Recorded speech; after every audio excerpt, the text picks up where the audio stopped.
All right, in the project, this is what you're supposed to do, your progressive tax rate, and it must equal up to 800,000. But once again, I'm going to use my example of 600,000, and I need to let me grab these numbers so they match.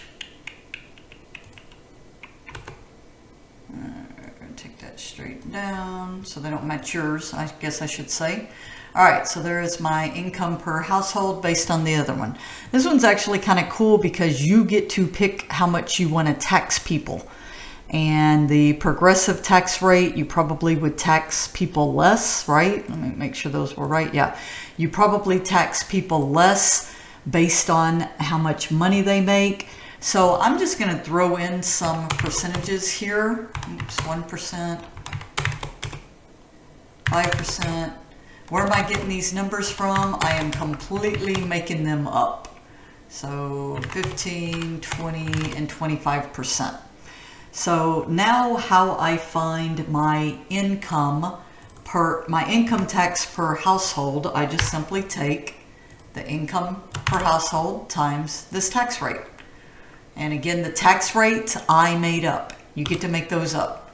All right, I'm going to copy this straight down. So this is just simply taking each. It's finding out how much taxes, 25% on this value. So then for the tax collected for all households, I would take the tax and then multiply how many people are in that household. And so I do that. I don't want anything to go there. And I'll go ahead and do this piece right here, my income after taxes per household. So I'm going to take my income minus, now this is per household, so you want to be careful and that you're doing the income tax per household, and I get that value. Don't need that.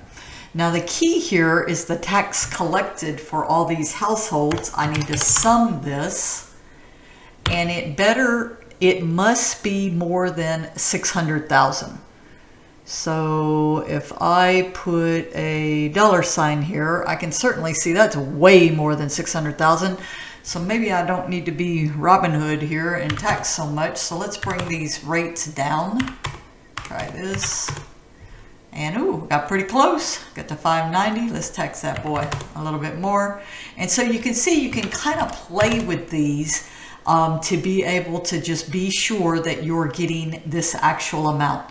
And that's all you do on this one, because the whole point of this is to show progressive that the more you make, the more you should be taxed. All right, for this last table, I have my income per household, and I have these rates. If you're wondering where those came from, that was from part 2, question 6. Where did the flat rate and the modified rate? We did that in the very first part, so those come from right there. So I have, these are just as percentages, why they might look a little bit different. So this discretionary income basically is, what would you estimate after all of their income per household, what would you estimate they would have left over? And again, these are just completely up to you. These are, yearly salaries. So I'm just going to put some numbers in here. I'm going to say after they pay all their bills and buy groceries and all that good stuff, I am just completely making these numbers up. So if you're wondering where is she getting these numbers from, I'm saying that somebody that makes 137,000 will have about 60,000 left over, which might not be true, but that's what I'm going with. All right, so 150 there as well. All right, now ours was, what was my income? Okay, I did do it over the 20,000. I just wanted to make sure, yeah, the 20,000, that I am still using your same value here. So over the 20,000. So to find this effective rate, what I do, so the effective rate is I am going to take my income per household and I am going to multiply it by this flat tax rate, and then I'm going to divide it by this discretionary, that's a hard word for me to say, this late at night, I guess, but I'm going to divide it by that value. And I am going to copy all of those values straight down. So the only problem with this is it looks a little unfair that, you know, this first group is getting taxed quite a lot, right? They have a really high rate, and that's why, you know, a lot of people don't think this is fair. This one here would be 0% because remember, this was my effective rate was anything over 20,000, and that's not over 20,000. I can do the same thing here where I take my income per household and I am going to subtract the 20,000 like we did before. I'm going to do the dollar sign, so when I copy it, it will always be that same value. I'm going to multiply it. This is the modified. I'm going to put the dollar signs there and then divide by the discretionary income. Okay, so all I did was take my income minus the 20,000. I mean, you could type 20,000 in here. I just put this value in here and I'm referencing it, and then times the rate divided by this discretionary income. Let me make this bigger. And see, it even says estimated.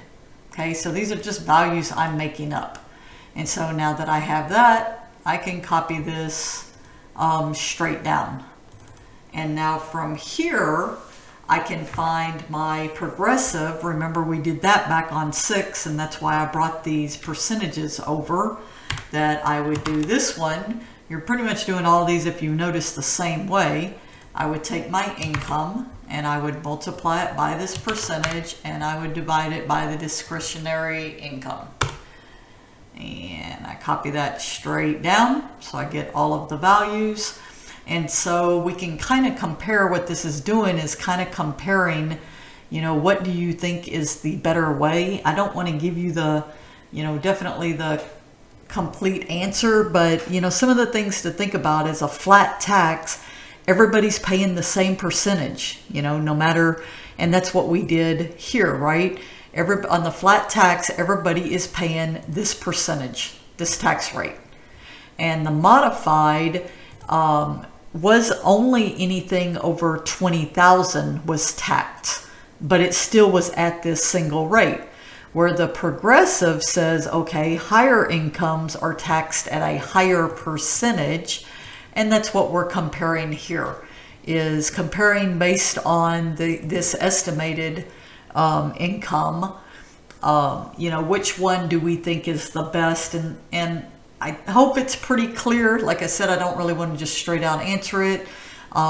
Which way you think is the best that people should be taxed.